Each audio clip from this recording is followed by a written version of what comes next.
Okay, so this is going to be a video demo on the Odoo remote MCP module. So after installing the module, you get access to this menu. This is accessible by two new user permissions, MCP administrator and MCP user.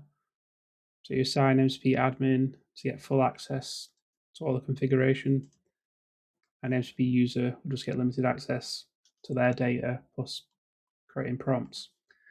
So you can see configuration from here. You've got config to enable the server. And all we need to do to connect is use our base URL with MCP on the end in a remote MCP supported client. So before they do that, you probably want to grant permissions as needed to the users. So by default, you have access to just the read tools, these four tools, the schema discovery tools, and search and read tool here. You can grant additional permissions here. So we can go ahead and grant our admin user access to every tool.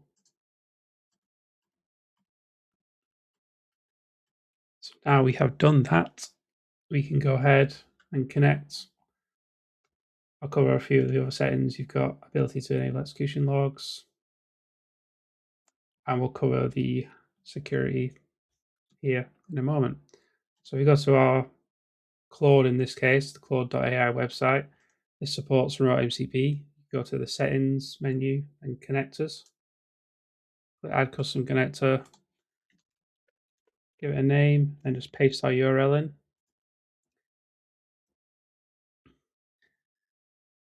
At this point, we'll have a connect button, so it will attach your user session. So if we are logged out, for example, it will mandate you to log in.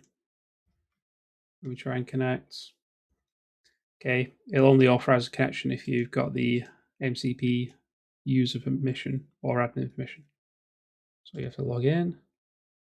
Then it's going to give us an authorization screen with the tools with the scopes that we need. So then we click authorize. You can always click out or a different user if you need to.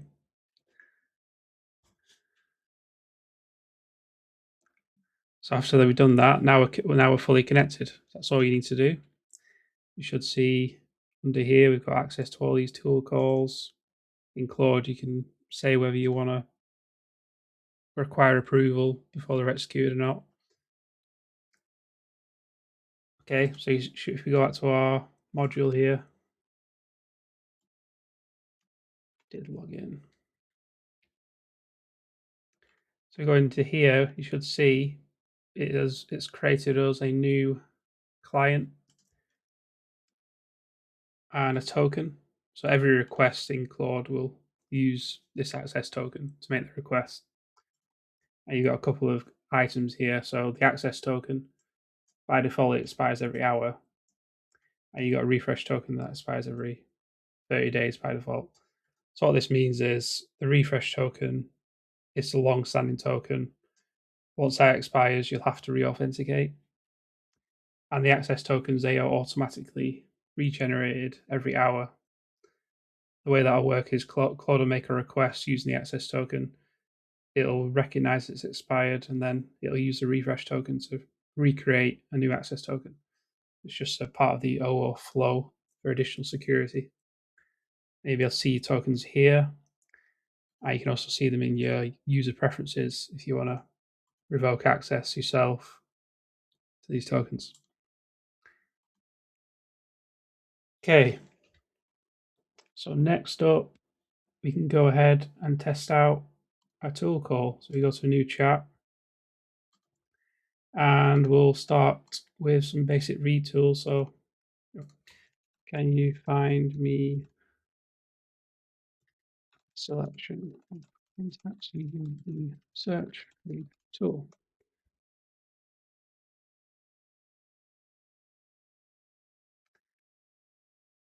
So it's a very vague statement, but you should invoke the search read tool here.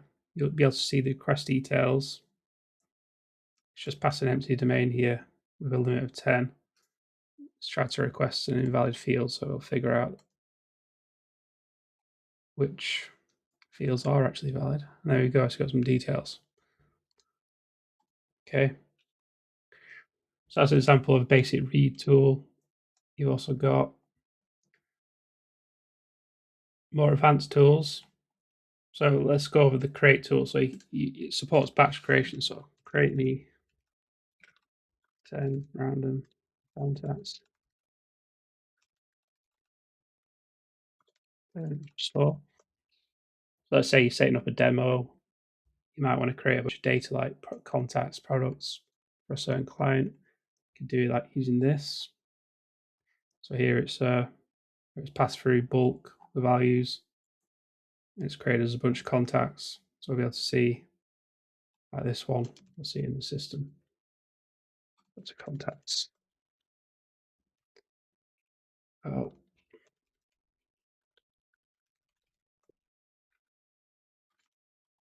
yeah, we've got a new contact here. Okay. So that's a create tool. So you can do the same thing for update, delete. They all support bulk. The code search and the code read tool. These are quite unique. So you're able to essentially invoke these tools to investigate the code. So this is great for use cases like if you've got a query on how anything works in Odoo, instead of consulting, say, Odoo's documentation, you could prompt these tool calls to try and explain certain feature. So maybe you've got an inquiry about how the sales warning feature works. For example, you can say, can you use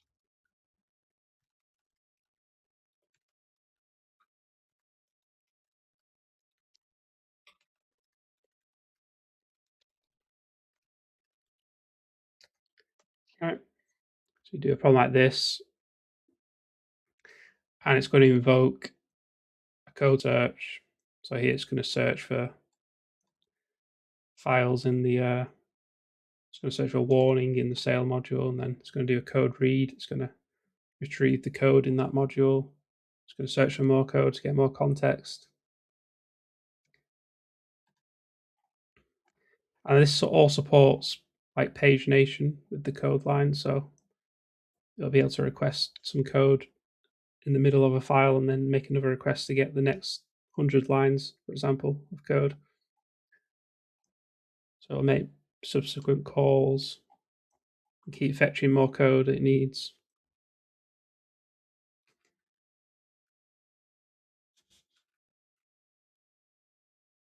So this is similar to tools like Claude Code. Lots of tools out there that can search code that uses ripgrep if you've got that installed. It does have a fallback to a Python solution. Both do pretty much the same thing. So here it's explaining what the feature is. It's giving me some stuff. I'll wait for it to complete.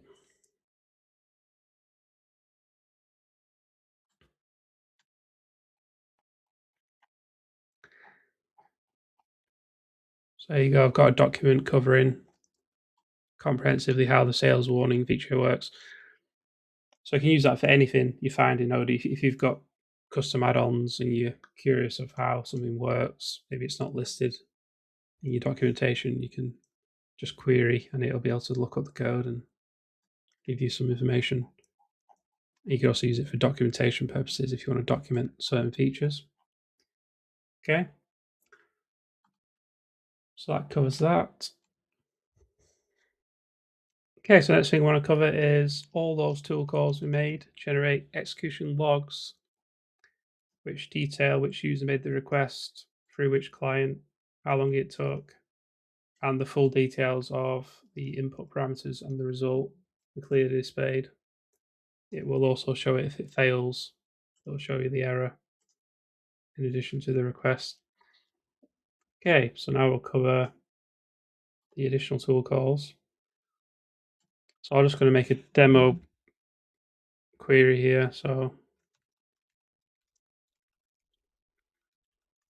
we'll go once.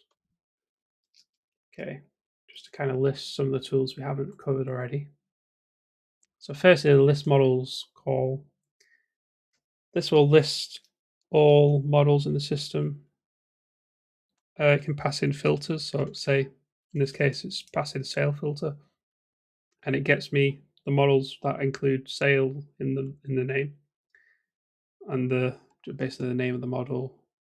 This is good to combine with model restrictions. If we restrict access to certain models, then this will be helpful to identify which models are actually available. Similar thing with the schema call. It takes a model and you can get data on certain fields. Again, if we set up model access restrictions, which we'll cover in another section, it will only get the fields that are available. And it'll include details like if it's required, the type of the field, if it's related to another model, etc. And there's again filters in here. It's got some intelligent filters to, for example, it could request only the required fields or only the stored fields, which it might do if you generate in demo data. It only needs the required fields. We've covered search. Covered read just takes a single record and returns the field data. We've already covered create.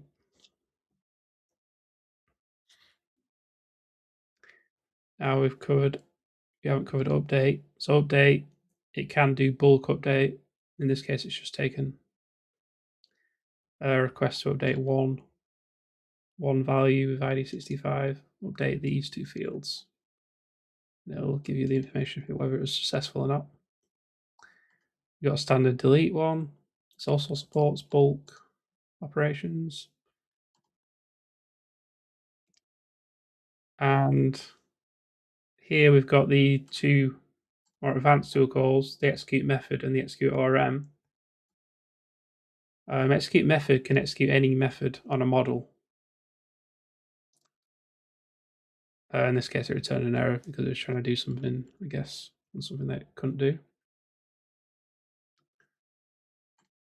I guess I'll cover these separately now. I'll stop it. So, cover the execute method.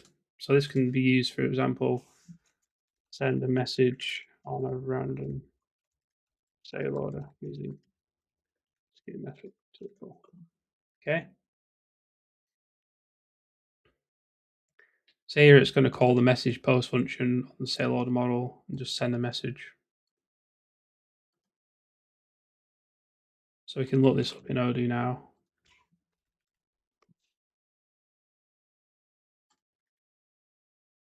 All right, let's just send that message.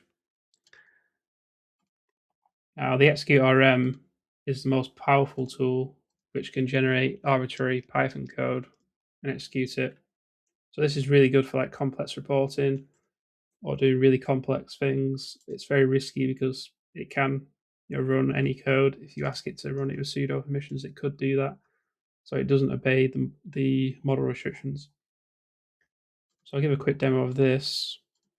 So you can say use RM tool called generate.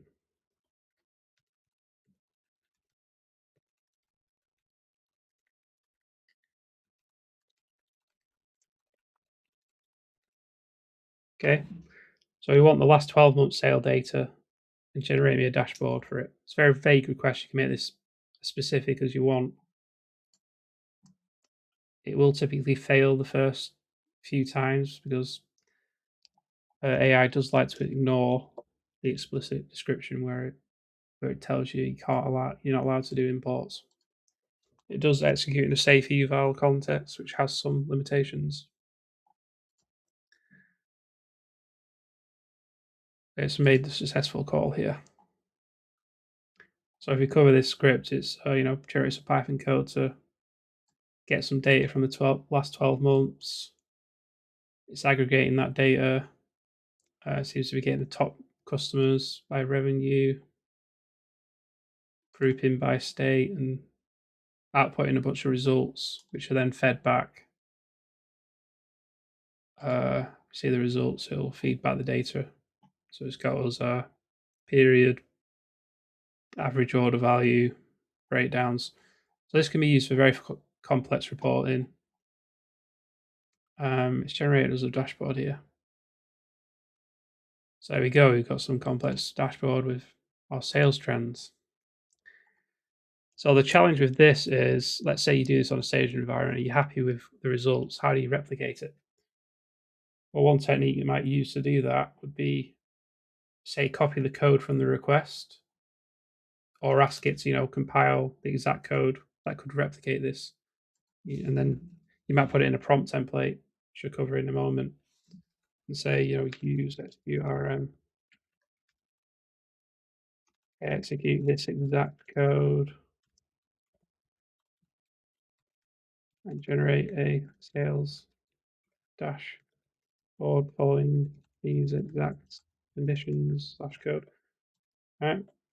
So you paste in the code to execute, and you might even be able to prompt it to say, okay, how did it generate this React dashboard? Get the exact code and also include that in your prompt. So you've got a prompt that can replicate the exact feature you want every time you prompt it. So, for example, this would execute the same code again. Yeah. Okay, so the next feature I want to talk about is prompt templates. So these are reusable prompts that you can pass through arguments into. So I see the module comes with a bunch of demo examples. You just provide a name, a description, title. The prompt contents are contained here, and you can embed arguments with the argument name using this format with the 2 brackets. So in this case, we've defined an argument name query. This is just going to be a customer name or email to search for. You can define whether it's required or not. And you can embed that in your prompts. And you'll be able to see this within, say, Claude or anything that supports prompt templates. Not all clients support prompt templates. But you'll have a drop down here and be able to see our prompt template here. So you select it, you just input your argument. So I want to search for, say, all customers containing admin, and click add prompt. It's just going to paste in the prompt and substitute those arguments in. So it's passing admin as defined in our prompt template. So this is a really nice way to create reusable prompts that you can execute on a daily basis. Maybe you create a big report prompt and execute it in there. It's messing up the search read. Okay.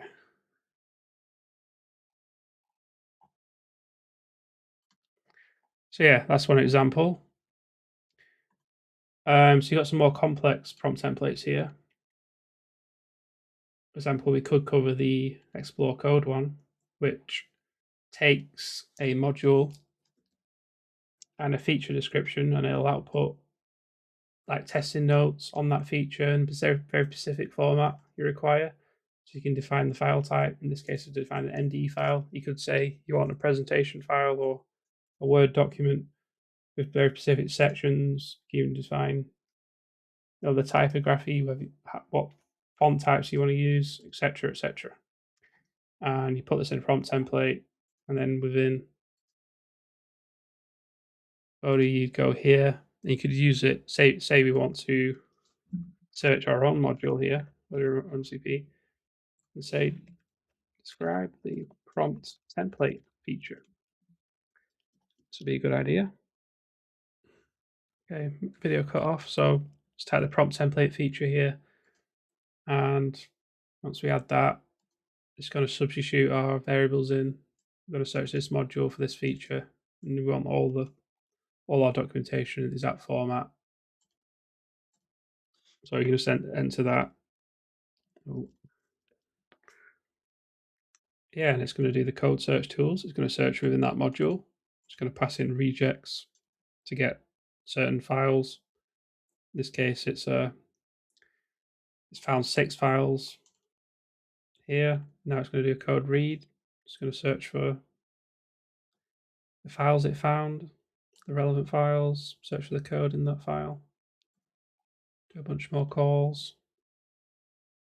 And it passes through patterns.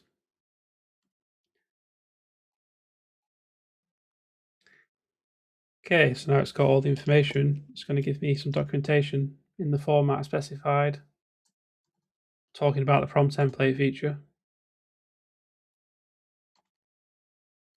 Yeah. So I won't cover all this, but you get the idea.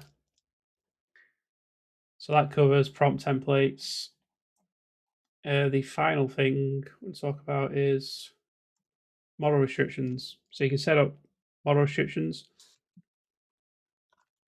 and you can either apply this to certain users, or if you set this blank, it'll apply to every user. So you can define a new group here.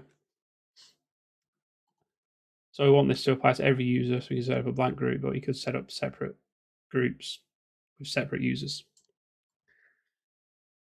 So in this case, I've literally just added every single model as restricted to this group. I guess I can just demo blank group to start. Okay. No.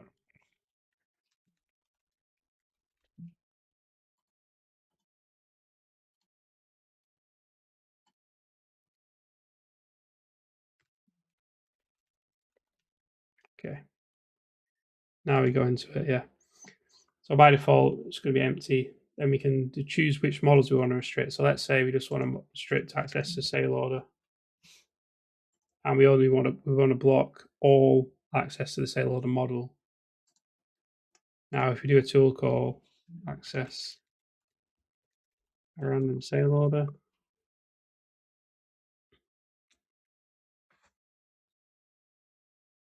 okay, should see it fail, and it'll say access restricted on that model. And typically, it might list the models that are available. So it's doing some extra tool calls. It's not accessible. It's access to sale order line because that's not restricted. So you can use this to restrict any model and all the operations. You can block read, block create. All right. So for the restricted fields, these apply to all the operations defined here: search, read, and rejected if we're adding here. So I could block access, for example, to say access not going to sale order. Right. So maybe you can do this for sensitive fields like costing information or API keys or tokens, whatever. And you want to guarantee they're not accessible, then you can define them in the restricted fields list. And again, if you can say try to access. Okay, and let's say if we unrestrict here.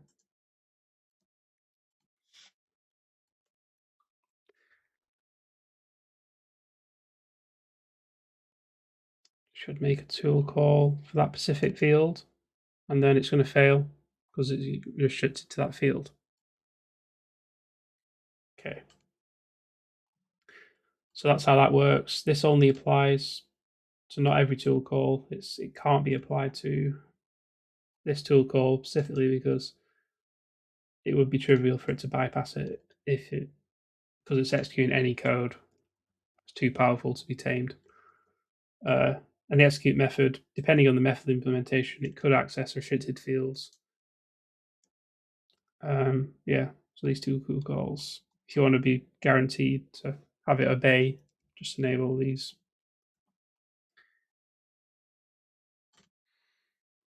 Okay, so regarding user access, you can define users with MCP user group.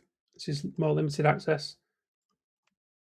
With this group, you'll only have access to your own access tokens, your own execution logs. You won't be able to delete them, for example. Oh, you can delete your own access tokens, but not the logs. Yeah. So you can revoke your own access, but you can't change the execution logs. And you can create your own prompt templates, but you can't necessarily edit other people's ones. For example, if I try to edit this one, it's owned by a different user. So I'll be prevented from doing that because you need to be the owner. Okay.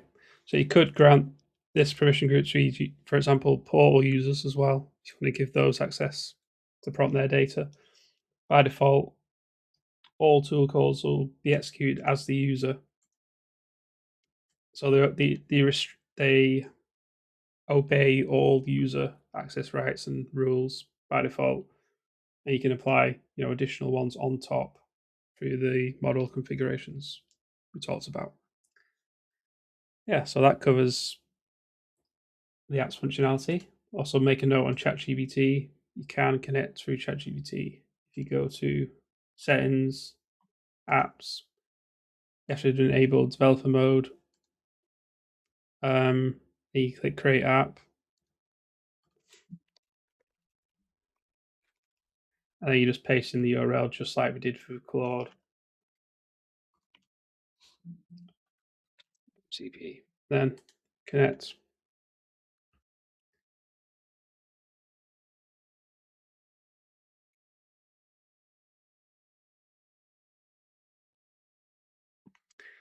So it'll load for a moment, then it'll give the authorization screen.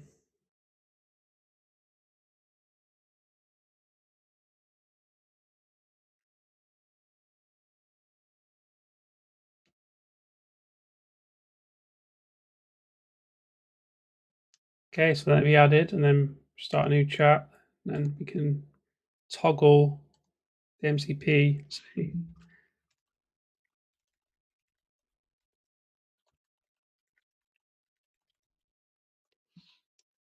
Okay, it should invoke all tool calls,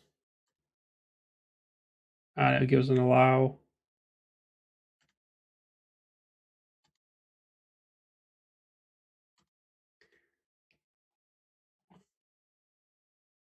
Yeah, a bit slower, but there we go. We've got details. So yeah, you can use ChatGPT or Claude or any client that supports remote MCP. So that's everything. Thanks for watching. I'll see you another time.